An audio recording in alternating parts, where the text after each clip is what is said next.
आलोक academy में आपका स्वागत है। आज हम नंबर सिस्टम के बारे में जानेंगे और नंबर सिस्टम आज हम शुरुआत करेंगे। उस जो है कहाँ से शुरुआत होता है एकदम शुरू से हम बताएंगे। और ये जो हर प्रतियोगी परीक्षाओं के लिए बहुत ही इम्पोर्टेंट क्लास रहेगा, चाहे एसएससी हो, चाहे बैंक हो, रेलवे, जो भी एक दिवसीय एग्जाम होता है सबके लिए बहुत ही इम्पोर्टेंट रहेगा। और इसमें जो भी नंबर सिस्टम से जो भी क्वेश्चन बनते हैं सब आपको इसमें बताया जाएगा। और ख़ास तौर से इस समय यूपी टेट और सीटेट का जो फॉर्म भरा जा रहा है उसके लिए बहुत ही इम्पोर्टेंट है ये, उसके लिए अति ही महत्वपूर्ण क्लास समझ लीजिए। तो चलिए हम शुरुआत करते हैं। इसमें सबसे पहले हम जैसे नंबर सिस्टम को हम लोग हिंदी में कहते हैं संख्या पद्धति। संख्या पद्धति तो संख्या पद्धति तो इसमें जो है पहले हम अंक के बारे में जानते हैं। अंक क्या है? जो संख्या होती है वह अंकों से मिलकर बनती है। लोग संख्या और अंक में अंतर जो है नहीं समझ पाते हैं और लोग एक ही समझ लेते हैं कि संख्या भी वही है, अंक भी वही है, लेकिन दोनों में अंतर है। देखिए अंक क्या होता है, संख्या क्या होती है। जैसे अंक कुल जो है 10 अंक होते हैं। जैसे पहला अंक 1 0 हो गया, उसके बाद 1 हो गया, 2 हो गया, 3 4, इस तरह से 9 तक जो है सभी अंक हैं और सभी को मिला करके कुल 10 अंक हैं। कुल 10 अंक हैं तो अंकों की संख्या कुल 10 है। अंकों की संख्या कुल 10 है और इन्हीं 10 अंकों को मिला करके संख्याएं बनती हैं। जैसे 10 हो गया, 25 हो गया, 137 हो गया। तो ये सभी जो है संख्याएं हैं, ये संख्या है। मतलब अंकों से मिल करके दो या दो से अधिक अंकों से मिलकर, जैसे इसमें 3 अंक है। अंक क्या है? 1 है, 3 है, 7 है। 1 अंक है, 3 अंक है, 7 अंक है। तो ये सब अंक हैं। जैसे इसमें 2 अंक है, 5 अंक है और इसमें क्या है? अंक 1 है, 0 है। तो 10 2 अंकों से मिलकर बना है, 25 2 अंकों से मिलकर बना है, 137 3 अंकों से मिलकर बना है। इस तरह से जो अंक होते हैं, अंक कुल 10 होते हैं। गिन लीजिए 1 2 3 4 5, इस तरह से ये ले लीजिए, ये तो गिनेंगे तो 1 2 3 4 5 6 7 8 9 10। तो कुल अंक कितने हैं? 10। और इन्हीं 10 अंकों की सहायता से सभी संख्याओं का निर्माण होता है। 1 से लेकर के अनंत तक जो भी संख्याएं मिलती हैं इसी अंकों पर से बनती है। तो चलिए अब हम देखते हैं कि 1 से लेकर के 100 तक की जो गिनती होती है उसमें कुल कितने अंक होते हैं और कुल कितनी संख्याएं होती हैं। तो देखिए यहाँ पे जैसे हम ले लेते हैं 1 से लेकर 100 तक, 1 से लेकर 100 तक में कुल कितने अंक हैं? कितने अंक? 1 से लेकर 100 तक में कुल कितने अंक होते हैं? तो इसमें हम देखते हैं कि सर्वप्रथम हम देखते हैं 1 से लेकर 9 तक। 1 से 9 तक देखते हैं। 1 से लेकर 9 तक में 9 संख्याएं होती हैं और 1 से लेकर 9 तक की जो संख्याएं होती हैं सभी 1 अंक की होती हैं। तो 1 अंक की होती हैं तो मतलब कुल मिला के 1 से 9 तक की संख्या में कुल 9 अंक हुए। कितने अंक हुए? 9 अंक हुए। तो 9 अंक हुए, ये 9 संख्याएं हुई, 9 अंक। मतलब 1 से लेकर 9 तक में 9 अंक होते हैं और 9 ही संख्याएं होती हैं।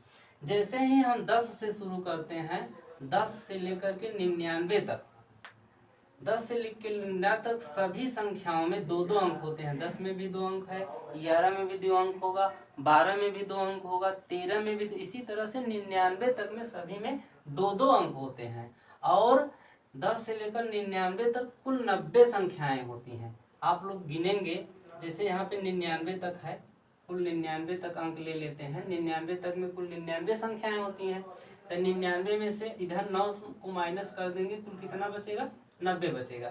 तो 10 से लेकर के 99 तक कुल जो है 2-2 अंक वाली संख्याएं होती हैं, तो 90 संख्याएं होती हैं। तो 90 में अगर हम 2 से गुणा कर देंगे तो हमारा आ जाएगा 180 अंक हो जाएगा। तो 1 से लेकर 9 तक 9 अंक और 10 से लेकर 99 तक 2-2 अंक की संख्याएं हो गया, 180 अंक हो गया। तो इस तरह से, और 100 में जो है अब 99 तक हो गया है, केवल 1 अंक बचा है, 100 बचा है। और 100 की संख्या में 100 में जो है 100 में जो है हमारा 3 अंक होता है। तो कुल मिला के ये 3 अंक हो गया। और जोड़ेंगे 180 में 9 जोड़ेंगे 189, और ये 3 जोड़ देंगे तो हो जाएगा 192। इस तरह हम देखते हैं 1 से लेकर 100 तक की में जो गिनती होती है उसमें कुल कितने अंक हो गए, 192 अंक हो गए। तो यही था अंक और संख्या में अंतर। 1 से 100 तक की अगर हम गिनती लेते हैं कुल 100 संख्याएं होंगी, और अंकों की बात करें तो अंकों में 192 अंक होते हैं। चलिए एक बार और फिर से समझ लेते हैं कि 192 ये किस तरह से आया। तो देखिए 1 से लेकर 100 तक की संख्या में कुल 100 संख्याएं होती हैं। 100 संख्याओं में कुछ 1 अंक की होती हैं, कुछ 2 अंक की होती हैं, और कुछ 3 अंक की होती हैं। तो 1 अंक की संख्या कितनी होती है, 1 से लेकर के 9 तक, अर्थात कुल 9 संख्याएं होती हैं 1 अंक की। 2 अंकों की संख्या 10 से लेकर 99 तक, अर्थात कुल 90 संख्याएं होती हैं। और 90 संख्याएं, सभी संख्याएं जो है 2-2 अंकों से मिलकर बनी होती हैं, इसलिए 90 में 2 से आप गुणा करेंगे तो 180 अंक हो जाएगा। और 100 में एक संख्या बचती है 100, और 100 में कुल 3 अंक होते हैं। और जब सभी को हम जोड़ेंगे 180 और 9 189, 189 3 192। इस तरह से 1 से लेकर के 100 तक में कुल कितने अंक हो गए, 192 अंक हो गए।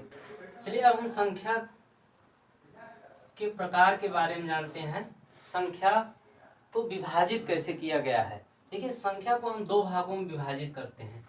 एक तो होता है वास्तविक संख्या,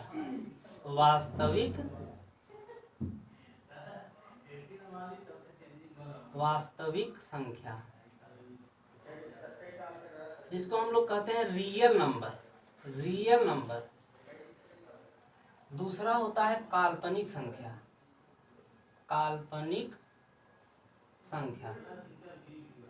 इसको हम लोग कहते हैं इमेजिनरी नंबर। कौन सा, इमेजिनरी नंबर। तो वास्तविक संख्या क्या होती है, जो भी संख्याएं हम लोग जानते हैं, चाहे वह धनात्मक संख्या हो, चाहे वह ऋणात्मक संख्या हो, चाहे वह भिन्न हो, चाहे वह करड़ी में हो, जो भी संख्याएं हम लोग जानते हैं सभी संख्याएं वास्तविक संख्याएं होती हैं। जैसे यहाँ पे हम लिख दे रहे हैं, जैसे देख लीजिए, अगर 0 से शुरू करते हैं, 0 1 2, ये सब अनंत तक जो भी संख्याएं हैं सभी वास्तविक संख्याएं हैं। करड़ी में जो भी संख्याएं हैं सभी वास्तविक संख्याएं कही जाती हैं। दशमलव में जो संख्याएं हैं 1.3 1.4 जो भी संख्याएं हैं, और बटे में जो संख्याएं हैं जैसे 22/7 1/2 3/4, ठीक, ये सब संख्याएं, जितनी भी संख्याएं हैं सभी क्या हैं, वास्तविक संख्याएं हैं। तो बचा है काल्पनिक संख्या। काल्पनिक संख्या में जो भी संख्याएं होती हैं वो अगर करड़ी में है और माइनस में है, मतलब जो संख्या करड़ी में हो, जैसे 1 करड़ी में है और करड़ी के अंदर माइनस लगा है, तो ये काल्पनिक संख्या कहा जाएगा। जैसे यहाँ पे देख लीजिए करड़ी में 2 है, ये क्या हो गया, काल्पनिक संख्या। अर्थात इस तरह से देखिए, अगर यहाँ पे अगर करड़ी में 2 है और वह जो है माइनस में नहीं है, माइनस बाहर लगा है, तो वह जो है काल्पनिक संख्या के अंतर्गत नहीं आएगा, वो आ जाएगा वास्तविक संख्या के अंतर्गत। तो कुछ संख्याएं ऐसी होती हैं जिसमें वास्तविक संख्या और काल्पनिक संख्या दोनों होता है, अर्थात दोनों का मिश्रण होता है, उसको हम लोग कहते हैं सम्मिश्र संख्या। मतलब ये और ये दोनों जिसमें मिला रहेगा उसको हम लोग कहते हैं सम्मिश्र संख्या। जैसे कहीं पे दे दिया है 3 + 4i, इस तरह से अगर देता है, मतलब क्या होता है, i मतलब इमेजिनरी नंबर और 4 इसके साथ लगा है, और ये जो है वास्तविक 3 क्या हो जाएगा, वास्तविक संख्या, और 4 व i के साथ क्या हो जाएगा, काल्पनिक संख्या। ठीक, तो इस तरह से जो है जिसमें दोनों संख्याओं का समावेश होता है, अर्थात वास्तविक संख्या और काल्पनिक संख्या, वो हो जाता है सम्मिश्र संख्या। तो सम्मिश्र संख्या को हमें अभी नहीं समझना है, बस ये समझिए कि वास्तविक संख्या क्या है, काल्पनिक संख्या क्या है। वास्तविक संख्या को हम दो भागों में बांटते हैं। देखिए वास्तविक संख्या क्या है, सभी परिमेय, जैसे इसको हम समझाना हुआ तो कैसे हम किसी को बताएंगे कि वास्तविक संख्या वो होती है जिसमें परिमेय संख्या और अपरिमेय संख्या दोनों शामिल होते हैं, अर्थात परिमेय संख्या और अपरिमेय संख्याओं का जो समूह होता है वही क्या होता है, वास्तविक संख्या। वास्तविक संख्या को दो भागों में बांटा गया है। देखिए ये परिमेय संख्या और अपरिमेय संख्या।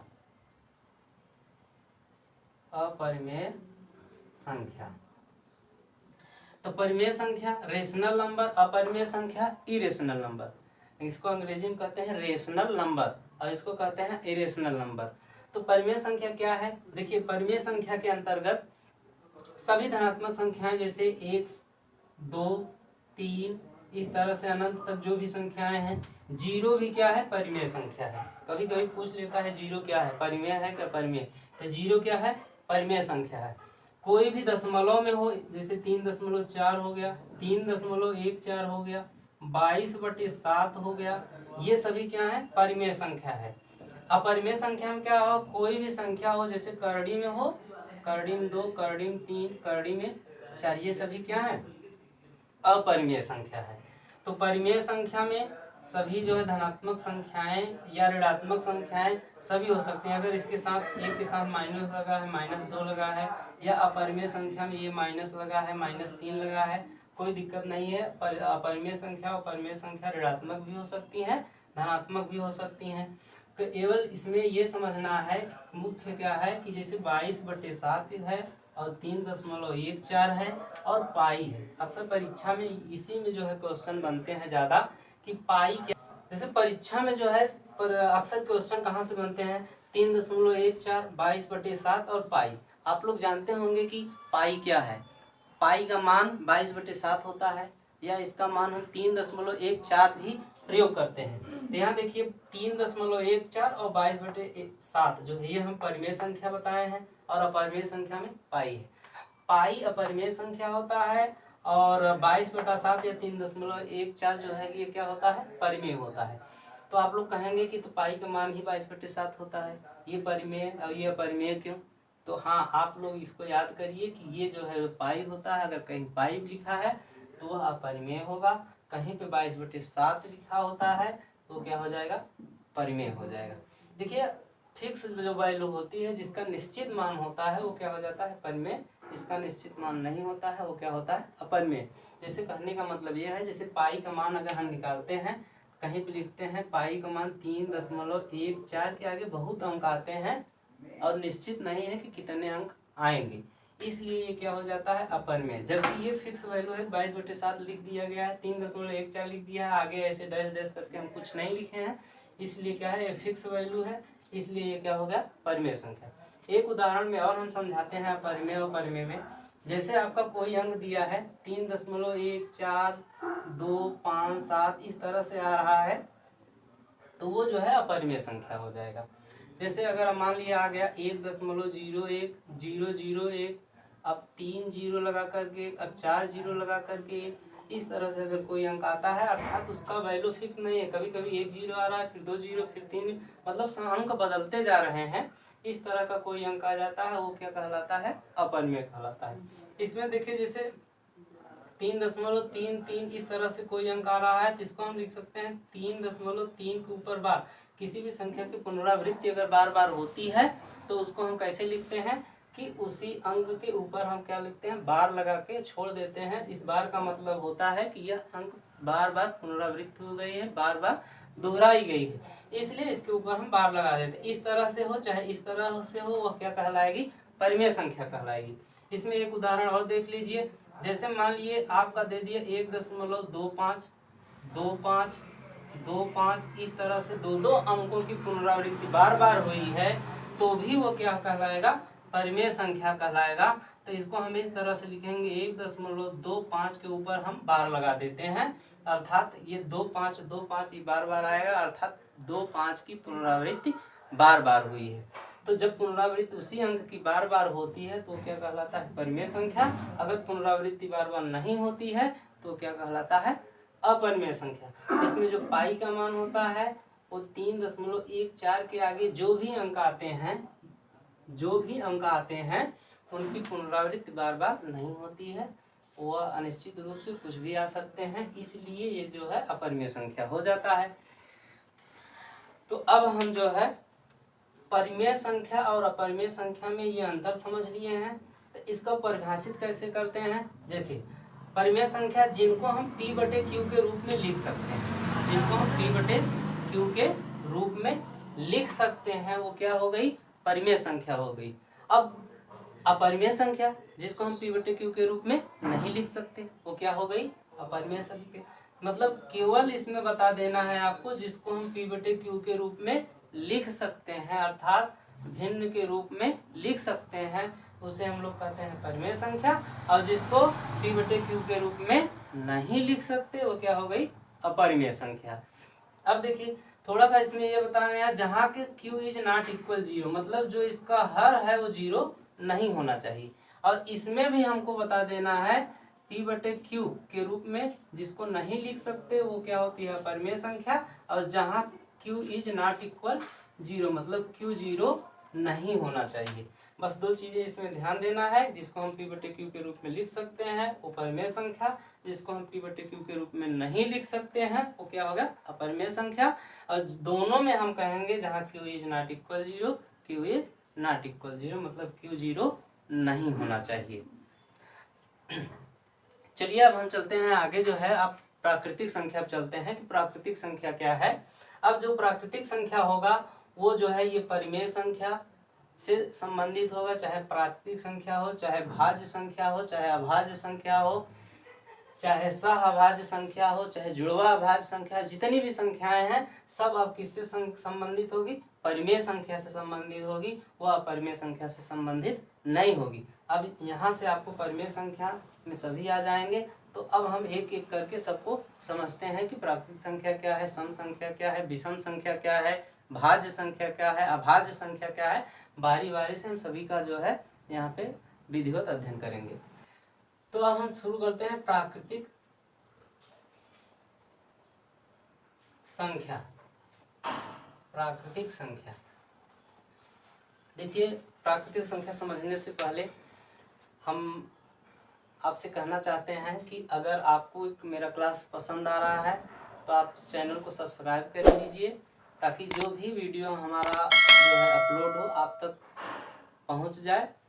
और ये वीडियो जो है हमारा खास तौर से इसमें टेट और सीटेट के लिए है, और एसएससी के छात्रों के लिए है जो इसमें तैयारी कर रहे हैं। और ख़ास तौर से टेट सीटेट का भी जो है फॉर्म भी आ गया है, इसमें भरा जा रहा है, आप लोग समय से भर दें, और ख़ास तौर से उनके लिए है। और इसमें जितने भी मैटर दिए गए हैं टेट सीटेट और एसएससी के लिए बहुत इम्पॉर्टेंट हैं, तो इसलिए आप लोग चैनल को सब्सक्राइब कर लें, ताकि जितने भी वीडियो हम टेट और सीटेट के डालें आप तक जो है पहुंच जाए। तो चलिए जो है हम प्राकृतिक संख्या समझते हैं। प्राकृतिक संख्या क्या है? तो प्राकृतिक संख्या हम ऐसे समझिए कि जो भी संख्याएं गिनने में प्रयोग की जाती हैं, अर्थात गणन संख्याएं, मतलब जिनका उपयोग हम गणना करने में करते हैं, किसी वस्तु को गिनने में करते हैं, वही क्या है? प्राकृतिक संख्या है। सीधे सीधे जिन संख्याओं का प्रयोग हम गिनने में करते हैं प्राकृतिक संख्याएं कहलाती हैं। जैसे 1 से लेकर के 2, 3 ऐसे ऐसे देखें तो अनंत तक जो भी संख्याएं होती हैं वो प्राकृतिक संख्याएं होती हैं। इसको हम n से लिखते हैं, नेचुरल नंबर इसको अंग्रेजी में कहते हैं। क्या कहते हैं? Natural number. तो प्राकृतिक संख्या अर्थात नेचुरल नंबर किसे कहते हैं? जिन संख्याओं का प्रयोग हम गिनने में करते हैं, अर्थात 1 से शुरू होती है और अनंत तक जाती है, यही होती है प्राकृतिक संख्या। प्रश्न इसमें क्या आएगा? सबसे छोटी प्राकृतिक संख्या क्या है? तो आप बताएंगे सबसे छोटी प्राकृतिक संख्या 1 है। सबसे छोटी प्राकृतिक संख्या 1 है। पूछेंगे सबसे बड़ी प्राकृतिक संख्या क्या है? तो आप बताएंगे अनंत है। सबसे बड़ी संख्या क्या है? अनंत है। अर्थात कोई भी बड़ी भी संख्या जो है हम लेंगे उससे बड़ी संख्या हमें प्राप्त हो जाएगी। हम 1 लाख ले लेंगे, उसमें 1 जोड़ देंगे, 1 और बढ़ जाएगा। 1 करोड़ 1 अरब ले लेंगे, उसमें भी 1 जोड़ देंगे, आगे बढ़ जाएंगे। इस तरह कोई बड़ी संख्या हम निर्धारित नहीं कर सकते हैं, तो इसको हम मान लेते हैं कि अनंत होगी, सबसे बड़ी प्राकृतिक संख्या अनंत होगी। तो ये हो गया प्राकृतिक संख्या। अब चलिए जो है पूर्ण संख्या, पूर्ण संख्या इसको हम लोग कहते हैं होल नंबर। होल नंबर को हम कहते हैं पूर्ण संख्या। देखिए सब प्राकृतिक संख्याओं पर आधारित है, एक की परिभाषा दूसरे से संबंधित है। अगर आप एक परिभाषा समझ गए, उसी पर दूसरी भी आधारित है। होल नंबर, होल नंबर मतलब पूर्ण संख्या। होल नंबर पूर्ण संख्या को हम W से लिखते हैं, और W बराबर यहाँ पे हम लिख दे रहे हैं 0 1 2 3, ये इनफाइनाइट तक हम लिख दिए। देखिए इसमें और इसमें अंतर क्या है कि इसमें 1 से लेकर अनंत तक है, इसमें 0 से लेकर के अनंत है। परिभाषा उसी से है। इसको हम कहते थे जिन संख्याओं का प्रयोग हम गिनने में करते हैं वो प्राकृतिक संख्याएं कहलाती हैं। अगर हम प्राकृतिक संख्याओं में 0 को शामिल कर दें, ये जो प्राकृतिक संख्याएं हैं 1 से लेकर के अनंत तक प्राकृतिक संख्याएं हैं, और इसी में हम 0 को शामिल कर दिए तो हमारा क्या हो गया? पूर्ण संख्या। अर्थात पूर्ण संख्या क्या है? प्राकृतिक संख्याओं में 0 को सम्मिलित करने पर जो संख्या प्राप्त होती है वह होता है पूर्ण संख्या। अब देखिए प्रश्न आएगा सबसे छोटी पूर्ण संख्या क्या है? आप बताएंगे 0 सबसे छोटी प्राकृतिक संख्या है। हाँ, सबसे छोटी पूर्ण संख्या है। सबसे छोटी पूर्ण संख्या क्या है? 0। सबसे बड़ी पूर्ण संख्या क्या है? अनंत बताएंगे। जिस तरह से इसमें सबसे बड़ी संख्या अनंत था, उसी तरह से इसमें। लेकिन सबसे छोटी प्राकृतिक संख्या इसमें आप 1 बताएंगे और इसमें 0 बताएंगे। चलिए अब हम चलते हैं पूर्णांक क्या है। पूर्णांक क्या है? इसको इंटीजर कहते हैं। अब देखिए पूर्णांक क्या है। देखिए इसको हम प्राकृतिक संख्या से भी बता सकते हैं और पूर्ण संख्या से भी बता सकते हैं। प्राकृतिक संख्या से पहले हम समझ लेते हैं पूर्णांक क्या है। सभी प्राकृतिक संख्याएं मतलब क्या? 1 से लेकर के, यहाँ से देखते हैं, 1 से लेकर के 2 3 इस तरह से लेकर के अनंत तक सभी प्राकृतिक संख्याएं हो गई। और इसमें शून्य को शामिल कर दिए, शून्य भी, और सभी ऋणात्मक संख्याएं 1 2 3 इस तरह से माइनस इनफाइनाइट तक, माइनस इनफाइनाइट तक जितनी भी संख्याएं होती हैं, अर्थात सभी प्राकृतिक संख्याएं, शून्य तथा ऋणात्मक संख्याएं सभी क्या होती हैं? पूर्णांक होती हैं। अब इसके हिसाब से परिभाषा कैसे कहेंगे? सभी पूर्ण संख्याएं, सभी पूर्ण संख्या मतलब 0 से लेकर अनंत तक, और सभी ऋणात्मक संख्याएं आपका क्या कहलाते हैं? पूर्णांक कहलाते हैं। अर्थात सभी पूर्ण संख्याएं और सभी ऋणात्मक संख्याएं मिलकर के क्या होती हैं? पूर्णांक होती हैं। इस समय जो है पूर्णांक को, जो आधुनिक समय में बीजगणित है, आधुनिक बीजगणित में पूर्णांक को 3 भागों में बांटा गया है।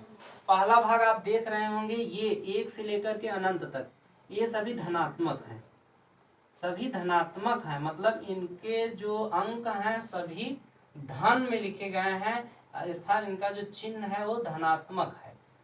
ये सभी धनात्मक पूर्णांक कहलाते हैं। तो सभी धनात्मक संख्याएं धनात्मक पूर्णांक होती हैं। धनात्मक पूर्णांक 1 से लेकर के अनंत तक है।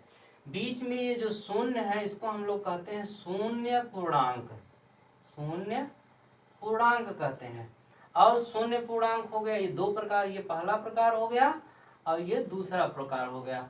इसके बाद जितनी भी ऋणात्मक संख्याएं हैं इनको हम लोग कहते हैं ऋण पूर्णांक, ये हो गया ऋण पूर्णांक। इस प्रकार हम देखते हैं कि पूर्णांक को 3 भागों में बांटा गया है। एक होता है धनात्मक पूर्णांक, ऋणात्मक पूर्णांक और शून्य पूर्णांक। जितनी भी धनात्मक संख्याएं हैं सब धनात्मक पूर्णांक, जितने भी ऋण संख्याएं हैं वो सभी ऋणात्मक पूर्णांक, और जो शून्य है केवल अकेला अंक यही क्या होता है? शून्य पूर्णांक होता है। चलिए अब हम देखते हैं कि अभाज्य संख्या क्या होती है और भाज्य संख्या क्या होती है। देखिए अभाज्य संख्या को हम 2 नामों से जानते हैं, एक तो अभाज्य संख्या, दूसरा क्या है? ऋण संख्या। चाहे ऋण संख्या हो चाहे अभाज्य संख्या हो, दोनों एक ही चीज है, इसमें भ्रमित नहीं होना है। अब देखिए अभाज्य संख्या होती क्या है। देखिए कोई भी अगर संख्या है वह एक और स्वयं स्वयं के अलावा किसी अन्य से न कटे, एक और स्वयं याद रहे, एक और स्वयं के अलावा किसी अन्य संख्या से नहीं कटती है तो वह अभाज्य संख्या कहलाती है। जैसे हम यहाँ पे ले लेते हैं 2 ले लेते हैं, 3 ले लेते हैं, यहाँ 5, 7, उसके बाद 11, इस तरह से हम बहुत संख्याएं आगे हैं।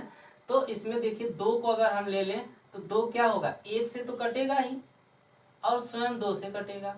3 ले लेते हैं, 1 से कटेगा और स्वयं 3 से कटेगा, इसके अलावा किसी से नहीं कटेगा। 5 भी इसी तरह तो है, 1 से कटेगा और 5 से कटेगा। 7 भी है इसी तरह, 1 से कटेगा 7। मतलब ये जितनी भी संख्याएं हम लिए हैं सभी एक और स्वयं के अलावा किसी अन्य संख्या से विभाजित नहीं हो रही हैं, इसलिए ये सभी क्या है, अभाज्य संख्या है। तो अभाज्य संख्या सबसे ज्यादा टेट और सीटेट में प्रश्न क्या बनते हैं, देखिए इसमें क्या होता है, पूछा जाता है सबसे छोटी अभाज्य संख्या क्या है, तो आप सबसे छोटी अभाज्य संख्या किसको बताएंगे, 2 बताएंगे। देखिए इसमें जो है गलती क्या होती है, पिछली बार जो है एक क्वेश्चन इसी से आया था टेट में, तो सबसे छोटी अभाज्य संख्या पूछा था, सबने लगा दिया 1, सबसे छोटी अभाज्य संख्या 1 है। अरे 1 तो जो है ना तो भाज्य है और ना ही अभाज्य है, 1 दोनों के अंतर्गत नहीं आता है, ना तो अभाज्य के अंतर्गत आता है और ना ही भाज्य के अंतर्गत आता है। तो जो भी संख्याएं शुरू हैं भाज्य और अभाज्य 2 से शुरू हैं, 2 सबसे छोटी अभाज्य संख्या है। ठीक, अगर पूछता है सबसे छोटी विषम अभाज्य संख्या, तो सबसे छोटी विषम अभाज्य संख्या क्या है, 3 है। अगर पूछता है सबसे छोटी अभाज्य संख्या, आप बताएंगे सबसे छोटी अभाज्य संख्या 2 है। सबसे छोटी विषम अभाज्य संख्या तो आप बताएंगे 3 है। देखिए जितनी भी अभाज्य संख्याएं हैं, जितनी भी अभाज्य संख्याएं हैं सभी जो है विषम होती हैं। आगे देखेंगे आप 3 के आगे की जितनी भी संख्याएं हैं सभी क्या है, विषम है। सम अभाज्य संख्या में यही केवल 2 है, केवल 2 ऐसी संख्या है जो समअभाज्य है, बाकी जितनी भी अभाज्य संख्या है सभी विषम अभाज्य संख्या है। देखिए प्रश्न एक बहुत इंपॉर्टेंट है, जो है अक्सर परीक्षा में पूछा जाता है, एसएससी में या फिर टेट में भी ये जो है आने की संभावना बहुत ज्यादा रहती है कि 1 से लेकर के पूछ देगा कि 50 तक की संख्या में, 1 से लेकर 50 तक की संख्या में कितनी अभाज्य संख्याएं हैं। तो 1 से 50 तक की संख्या में कुल कितनी अभाज्य संख्याएं हैं, 15 अभाज्य संख्याएं हैं। इसको आपको याद करना होगा कि जो है कि 1 से लेकर 50 तक कितनी संख्याएं हैं, जैसे 2 हो गया, 3 हो गया, 5, 7, 11, 13, 17, 19, इस तरह से आप लोग जो है 50 तक गिनेंगे तो कुल 15 अभाज्य संख्याएं प्राप्त होंगी। और इसी तरह से अगर हम 1 से लेकर के 100 तक इसी तरह से गिने, 1 से लेकर 100 तक कितनी अभाज्य संख्याएं हैं, तो हमें प्राप्त होगा कि कुल 25 अभाज्य संख्याएं। 1 से लेकर के 100 तक कुल 25 अभाज्य संख्याएं हैं। कभी कभी प्रश्न होता है 3 अंकों की सबसे छोटी अभाज्य संख्या बताइए, तो आप लोग बताएंगे 3 अंकों की सबसे छोटी अभाज्य संख्या 101 होती है, 101 होती है। ये अभाज्य संख्या है, ये 3 अंकों की है। तो इस तरह से एक बार फिर से देख लीजिए, सबसे छोटी अभाज्य संख्या आप बताएंगे 2, 1 को आप कभी नहीं बताएंगे क्योंकि 1 न तो अभाज्य संख्या है न ही अभाज्य संख्या है, 1 इन दोनों की श्रेणी से बाहर है, इसलिए हम इस पर जो है नहीं कहेंगे कि 1 अभाज्य संख्या है। बचा है उसके बाद 1 के बाद 2 आता है, 2 सबसे छोटी अभाज्य संख्या भी है, 2 सम अभाज्य भी है। मतलब सम अभाज्य संख्या सिर्फ अकेला 2 ही है, बाकी जितनी भी संख्याएं होती हैं वो विषम होती हैं। 1 से लेकर 50 तक कुल 15 अभाज्य संख्याएं होती हैं और 1 से लेकर 100 तक कुल 25 अभाज्य संख्याएं होती हैं और 3 अंकों की सबसे छोटी अभाज्य संख्या 101 होती है। चलिए अब हम भाज्य संख्या देखते हैं। भाज्य संख्या क्या है, जिन संख्याओं का जो गुणनखंड होता है, अभाज्य गुणनखंड होता है, वह स्वयं और 1 के अलावा, जो इसमें स्वयं और 1 था उसके अलावा कोई तीसरे अंक से भी विभाजित हो जाता है। जैसे हम ले लेते हैं 9, अगर ले लें तो 9 क्या हुआ, 1 से भी कटेगा और स्वयं से भी कटेगा, इसके अलावा देखिए ये 3 से भी कट रहा है। मतलब 1 और स्वयं के अलावा किसी अन्य संख्या से भी अगर कोई संख्या विभाजित हो जाती है तो वो कहलाती है भाज्य संख्या या संयुक्त संख्या या यौगिक संख्या। तीनों एक ही चीज है, चाहे उसको भाज्य संख्या कहिए, चाहे यौगिक संख्या कहिए, चाहे संयुक्त संख्या कहिए, केवल नाम अलग अलग हैं, बाकी सभी एक ही हैं। ठीक, मतलब इनको हम 3 नामों से जानते हैं। अब देखिए जैसे अगर प्रश्न में आ गया, जैसे इसमें हम बताए थे सबसे छोटी अभाज्य संख्या 2 है, इसमें आ गया सबसे छोटी भाज्य संख्या, तो आप बताएंगे सबसे छोटी भाज्य संख्या 4 है। 4 सबसे छोटी भाज्य संख्या है, उसके नीचे 2 है, 3 है, ये सभी क्या है, अभाज्य हैं। तो सबसे छोटी भाज्य संख्या क्या है, 4 है। अब देखिए तो भाज्य संख्या में अब जितनी भी भाज्य संख्याएं हैं, यौगिक संख्याएं हैं या संयुक्त संख्या है, चाहे जिस नाम से पूछे तो आप बताएंगे 4 ही ऐसी संख्या है जो सबसे छोटी भाज्य संख्या है। दूसरी भाज्य संख्या क्या है? 4 के बाद आप 6 चले जाइए, 6 के बाद आप चले जाइए 8 चले जाइए, 9 चले जाइए, 10 चले जाइए, ये सभी क्या है? भाज्य संख्याएं हैं। तो भाज्य संख्या में क्या है? जो संख्याएं स्वयं और एक के अलावा किसी तीसरी संख्या से विभाजित हो जाती है या अन्य संख्या से विभाजित हो जाती है, उसको क्या कहते हैं? हम भाज्य संख्या। एक तरह से और आप समझ लिए कि जो अभाज्य संख्या होती है उनके सिर्फ 2 गुणनखंड होते हैं, और जो भाज्य संख्या होती है उसके 2 से अधिक गुणनखंड होते हैं। जैसे देखिए, जैसे हम 5 ले लेते हैं, 5 के सिर्फ 2 गुणनखंड, एक 1 होगा और एक 5 होगा, तो मतलब 2 गुणनखंड होते हैं। जैसे हम 7 ले लिए, 7 के 1 होगा और 7 होगा, इसके सिर्फ 2 गुणनखंड है, 1 और 2, 1 और 2। अब देखिए, लेकिन जो भाज्य संख्या होती है इसमें 2 से अधिक गुणनखंड होते हैं। जैसे हम 4 ले लिए, 4 1 से भी कटेगा, 2 से भी कटेगा, 4 से। देखिए 2 से अधिक गुणनखंड, 1 2 3, 3 गुणनखंड हो गए। अगर हम इसी तरह से अगर हम 12 ले लेते हैं, 12 देखिए भाज्य संख्या है, इसमें क्या है? 1 से कटेगा, 2 से कटेगा, 3 से कटेगा, 4 से कटेगा, 6 से कटेगा और 12 से कटेगा। तो इसके कितने गुणनखंड हो गए? 1 2 3 4 5 6। तो मतलब अगर 2 ही गुणनखंड हैं तो वह अभाज्य संख्या, अगर 2 से अधिक गुणनखंड है उसके तो वो हो जाएगा भाज्य संख्या। और जैसे 1 हो गया, 1 का सिर्फ एक ही गुणनखंड होता है, 1 से ही कटेगा, इसके अलावा कोई अन्य गुणनखंड है। जब जो है ये 2 से कम गुणनखंड हो, जिसके 2 गुणनखंड हो वह अभाज्य संख्या, जिसके 2 से अधिक गुणनखंड हो वो क्या होगा? भाज्य संख्या। जिसके 2 से कम गुणनखंड हो, जैसे 1 हो गया, 1 के सिर्फ 1 गुणनखंड है, इसलिए ये क्या हो गया? न तो भाज्य हो गया न तो अभाज्य हो गया। तो 1 न तो भाज्य में आता है न ही अभाज्य में आता है। तो दोस्तों आज का वीडियो यहीं तक होगा, समय बहुत ज़्यादा हो गया है, और आप लोग जो है चैनल को सब्सक्राइब करिए, और जो भी बच्चे कोचिंग नहीं कर पा रहे हैं वो हमारे चैनल के माध्यम से निःशुल्क स्टडी कर सकते हैं। और आगे वाले वीडियो में हम इसके आगे जो है चर्चा करेंगे, जैसे जुड़वा भाज्य क्या है, सहभाज्य क्या है, और इन पर आधारित क्वेश्चन जिस तरह से पूछे जाते हैं, कुछ क्वेश्चन को हम बताएंगे। और हम आशा करते हैं कि आपको अच्छे से समझ में आया होगा। और इसी के साथ ये जो है आज का वीडियो समाप्त होता है। अब अगले वीडियो में फिर मिलते हैं।